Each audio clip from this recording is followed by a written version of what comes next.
The Shade Room recently posted a video on YouTube about our favorite bubble lip tattoo studio owner and former reality TV star, the Michael Vick of Ink, David Ceaser Emmanuel, the dogfighter himself. Now, the title of the Shade Room's video is Ceaser Emmanuel of Black Ink Crew ordered to pay $114,000 for unpaid damages. The Shade Room investigates. This isn't the first legal situation that he's been into. I will save that for later on in this story because this current situation is new. So we're going to talk about that first, okay? Because we're talking about January of 2025, but we are going to go back in time and it gets juicy, it gets nasty, it gets funky and crunchy. Okay, so be sure to click the thumbs up button, subscribe, and choose all notifications. It's free. You know, clicking thumbs up, subscribing, and choosing all notifications doesn't cost you a thing. That's why you need to do it. Let's talk about this in the comment section. I'm going to respond to as many people as possible. For the record, I'm going to pin to the top of the comment section some videos, some playlists, maybe even some individual videos. You know, there's been so much stuff like Tati being fired and calling him racist and there's a lot of stuff that happened. Anyways, according to the video, allegedly, this woman named Venus Cuffs, and I know that doesn't sound like a real name, but Venus Cuffs, okay? I think that's allegedly her real name. I'm not perfectly sure. She went to the Department of Labor and she basically expressed what had allegedly happened and she won, okay? She allegedly worked for Ceaser for a year and was never paid. So that's why she went to the Department of Labor and he was ordered to pay the $114,000. She told the Shade Room that he has a track record of not paying people and that the majority of these people happen to be women of color, black women in particular. For the record, this is all alleged. And I have to break up the story just to say this real quick. I hate the fact that she started turning this into like one of those feel sorry for black women nonsensical storylines. And I find this ironic because Tati, who is a Latina, said that she thinks that Ceaser is racist and her being a Latina is why he had fired her. So maybe he just doesn't like women then. I don't know, allegedly. But for one to say it's because I'm black and the other one to say it's because I'm a Latina, this is ridiculous. We need a white woman to step up here and say it's because I'm a white woman. Ridiculous, right? Anyway, Tati from Black Ink Crew talked about how, for the record, I will post this video and pin it to the top of the comment section with some other videos so you can see it for yourself, along with Walt went off, just a lot of people, because he's had so many confrontations over the years. Back to this woman's ridiculous story. Venus Cuffs allegedly did social media work, managerial work, as well as personal assistant duties for either or and Ceaser and Black Ink Crew. Okay, Black Ink, I should say, because the tattoo shop is Black Ink. Black Ink Crew was a TV show, for the record. Anyways, apparently she started working for Black Ink in like 2016, and he allegedly owed her that money for, I guess, almost a decade now. Isn't that crazy? So you know how, he didn't owe her anywhere near that at first, but once they put them fees on it, we'll get into that. According to this woman's story, she was allegedly an adult worker, and then she ended up working for the shop. And when I say she was an adult worker, I mean an S worker. Okay, and I think you know what the S stands for. She was allegedly a dominatrix. Anyways, she thought at the time if she could stick things out at the shop, maybe, she could end up managing another shop or help to possibly be a part of this growing brand, part of the TV show, something. She thought it could lead to other opportunities. Okay. Now, I heard that Ceaser, for the record, does not own Black Ink Crew. I heard that he does not own the brand Black Ink. Now, if I'm wrong, please correct me in the comment section. If I'm right, please say, that I am right about this particular thing. But that's what I heard years ago, that he's not the actual owner. Anyways, he always mistreats people, allegedly. Remember when his sister, the beautiful, multi-talented Tiffany Winter, was running things for him over there in Harlem at the particular Harlem shop? Remember she was on the show? What season was that? I can't remember. It was a long time ago. Anyways, I didn't like the way he treated Bae, and y'all know that was my little baby when she was on the show. Shout out to Tiffany Winter. I love you. Anyway, back to this woman, Venus Cuffs, the opportunist. Back to her alleged story. She agreed to get paid on a daily basis. However, he didn't do that, but it actually gets a lot worse. Now, this is really interesting. She says that he ran his shop like a dictatorship. He was screaming and cursing at people and even called her the B word. It was just, I guess, something she wasn't used to being called. I mean, she's the dominatrix, allegedly, or was. So if anything, she's probably used to saying it allegedly, right?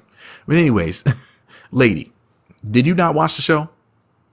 Everybody knew that Caesar's lips looked like he had a seizure. He used to get so mad his lips would start twerking. He was as nutty as they come. Now everybody knows that Black Ink, the soap opera without the soap, is known for three things: ashy skin and chapped lips. Number two, rowdy and raunchy Caribbeans who make trash TV. And number three, last and certainly not least, Ceaser Emmanuel mistreating pretty much everyone, probably even himself allegedly. And if you don't like that heifer, you were on the wrong show, or at least in the wrong shop.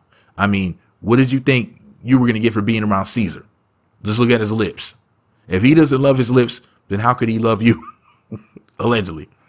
Remember when he whooped Puma? Our boy Puma. Don't we love Puma over here? Puma and Kwani. Ooh, that Kwani is fine. Anyway, yeah. Shout out to Puma's wife, Kwani. She was a real star show. But at the end of the day, remember when he whooped on Puma in the shop because he dropped a saucy chicken wing on the floor? I mean, talk about a blast from the past. I mean, I haven't seen black folks get pushed back 100 years since Kanye West was on TMZ talking about, you know what was a choice. Everybody knows that Caesar ain't sugar honey iced tea. Did this woman not watch the show or something? Seriously, I mean, we saw him for years act the fool. Way before 2016. I think it was 2013 when the show started. I can't even remember. Remind me in the comment section when the show started if anybody remembers. Anyway, this lady said that she ended up getting fired and she wasn't paid at all by Caesar at all. Not even for one day. Nothing. Okay? She said a lot of promises were made, and, you know, she said she isn't the only one, allegedly, that was promised things, or there was some sort of allegation, like they alluded to things being in the future, possibly for like future opportunities, like managerial positions, etc. So allegedly, she wasn't the only one that was being misled. Now, she said that she went to the Department of Labor the day that she got fired. So she stayed around not getting paid for like a year or so. Which she's supposed to be getting paid like $9 an hour. Yeah, like $9. Yeah. And she stayed around for like a whole year, not even getting, I don't know how she survived. Then again, maybe she was dominatricing. Anyways, Caesar allegedly said that she made it all up. She never worked there. And it was fabricated, and that she was there to be a part of the TV show. She was not there as like an actual everyday employee in the shop. And for those that don't know, the way that they do these shows is like, for example, on Black Ink, there'll be people who work at the shop. There'll be real tattoo artists. And then the people who, for example, come on the TV show that are cast members are people who stop by and do tattoos sometime, but they're not the actual everyday workers, allegedly. I heard that that's how things are really actually ran. So if you go to those shops, a lot of times you'll be like, hey, we're so-and-so or so-and-so or so-and-so, and none of them will be there. You'll be like, hey, when are they going to be back again? And they'll be like, we don't know, maybe in a few months. Or, you know, they start acting like they don't know what's going on because those people were there to film the show. So maybe you could catch them at that time, but don't expect for those like big TV star people who are getting paid, you know, 6 figures or whatever to be on the show to be your tattoo artist in real life, because they're probably just a TV star, allegedly. Now, according to the paperwork that the Shade Room dug up, they failed to pay minimum wages and wages earned in general. And this is per the labor commissioner, allegedly. And they were supposed to pay her $9 an hour at the time. And I guess that was like the minimum wage or whatever. And allegedly, they didn't even at least do that. They also allegedly violated 161 of Article 5 of the New York State labor law. To paraphrase what it says, is that you're supposed to get 1 day off a week, or technically 24 consecutive hours of rest in any calendar week. Now, this is during the period from on or about March 25th of 2016 through January 20th of 2017. And you're also supposed to be allowed to like have a lunch break or whatever. Now, allegedly, now this is the woman talking to the Shade Room. Remember, she said that people weren't allowed to take days off or take breaks. She also claims to have seen someone who tried to take a day off and they got fired. And she saw this with her own eyes. This wasn't hearsay. She's alleging that she actually saw this. And for the record, she had receipts, apparently, like some sort of proof with like text messages and whatnot that she allegedly worked for Black Ink. Because, you know, how else would she prove this? How else would she win her case? So Black Ink was also accused of allegedly failing to pay clerical and other workers in accordance with the agreed terms of employment, but not less frequently than semi-monthly on regular paydays designated in advance by the employer. I think I did my notes a little wrong. Anyways, also, they allegedly failed to keep or furnish for inspection a true and accurate record for each employee showing daily and weekly hours worked, gross wages, deductions, any allowances claimed, and net wages, and all other records required for each employee. Also, they allegedly failed to give each employee a complete wage statement with every payment of wages. And for the record, the money that he owes her is not just her salary or wages. Since it's a legal matter, it's accrued all types of civil penalties, interest, and something called liquidated damages, whatever that means. I know some of you smart people know what that means. Plus, a lot of y'all done been in a lot of drama and done sued people, got sued, whatever. So I know y'all can help me out with whatever that means. Anyway, she said that despite him only owing her about $16,000 in wages, technically, it ballooned up to about $114,000. So what is that, like 7 times as much?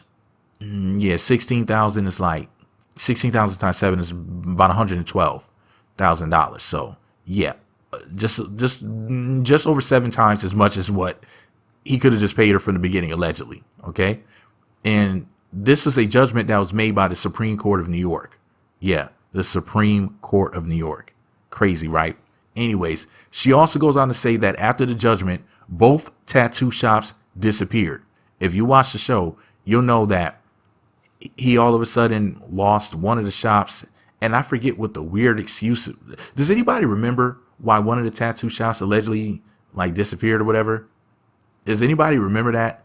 It was just like all of a sudden they were like, hey, such and such shop has closed down. And whatever story that they told on TV, it never made sense.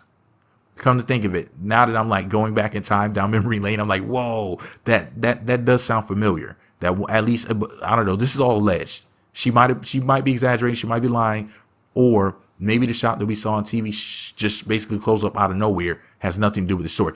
Anyway, she goes on to say that she had an attorney send him letters about the payment.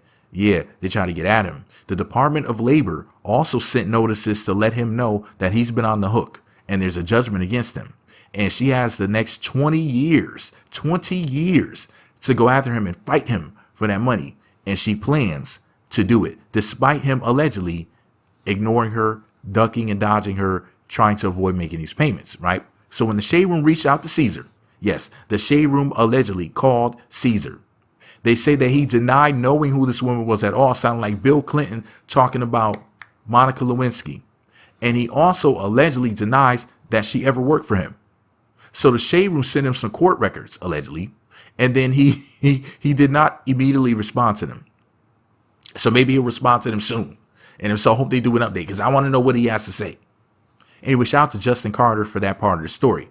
Let me just run back some stuff in y'all's minds. Let's go take that trip down memory lane real quick, okay? For those that missed some of the things that have happened over the years. His baby mama went after him for child support. And if I'm not mistaken, allegedly Duchess had to pay for it. Am I right about that? Correct me if I'm wrong in the comment section. I'm not perfectly sure, but I think Duchess paid his child support at one point. And did she help with like the lights getting cut off at the tattoo shop too? Over somebody. Anyways, y'all know what I'm talking about. If y'all watch the show, you know what I'm talking about. Of course, there was a time that Alex Robinson sued Teddy and Ceaser for like $1 million for allegedly getting injured in that fight about 5-6 years ago. Remember him? Alex Robinson, the Crip, the tattoo artist. Excuse me, alleged. Crip, alleged.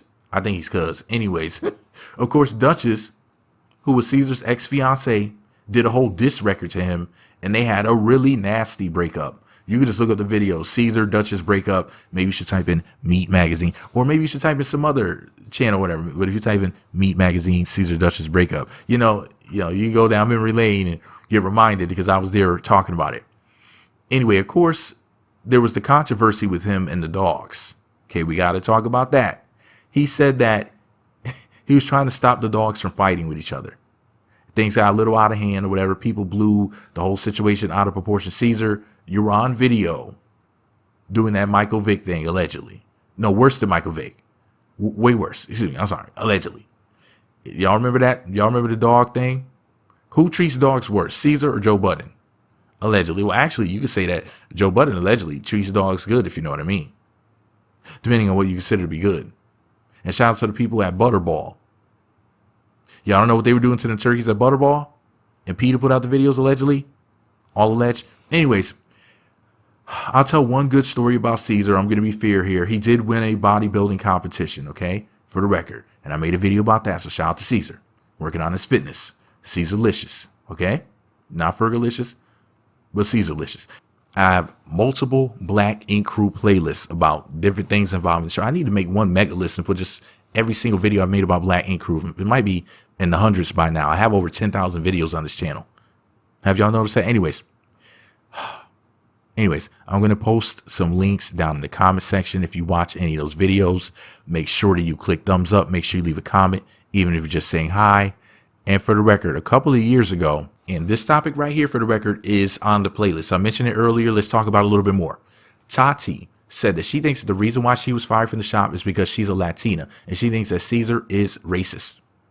Yes, that was a legendary video, and I didn't see anybody else get it because I was there at her Instagram live, which most people won't be because, you know, a lot of y'all don't really care about these people on the show, but I do. You know, I'm going to be there if the girl's pretty. I'm going to be right there on the live simping, telling her how gorgeous she is and everything. Y'all know how I do. Y'all know I don't know how to act when there's a light-skinned woman in the room.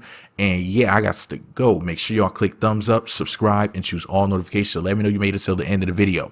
Secret password to say in the comment section is, if you think that Ceaser really did what this woman did, and you think that he owes her this money and he needs to just go ahead and pay her, say pay up. Now, if you think this woman is lying, exaggerating, done manipulated the system, done basically, you might as well say, got a false judgment, and you're like, wait a minute, he doesn't owe her anything. He's a good businessman. I don't understand why this is happening. I think this heifer is lying. Say she lied. That'll let me know that you're not on her side. Now, if you don't know, or if you're unsure, say I don't know. If you don't care, say I don't care. But if you don't care, why you're here. If you say I don't care, I'm going to do, yeah, I think I'm going to do it. I'm going to cuss you out in the comment section. Because why are you here if you don't care? Now, remember, if you click thumbs up, subscribe, and choose all notifications, it's all free. What's also free is subscribing to the other 2 channels that I have. The links are in the description box if you didn't know already. Make sure you click thumbs up on every video see by me. And make sure you leave a comment. If you're just saying hi, let's talk about it in the comment section. I know this video is longer than my mean 3.5 inches, but I had to go ahead and make this video a little longer than what I normally do.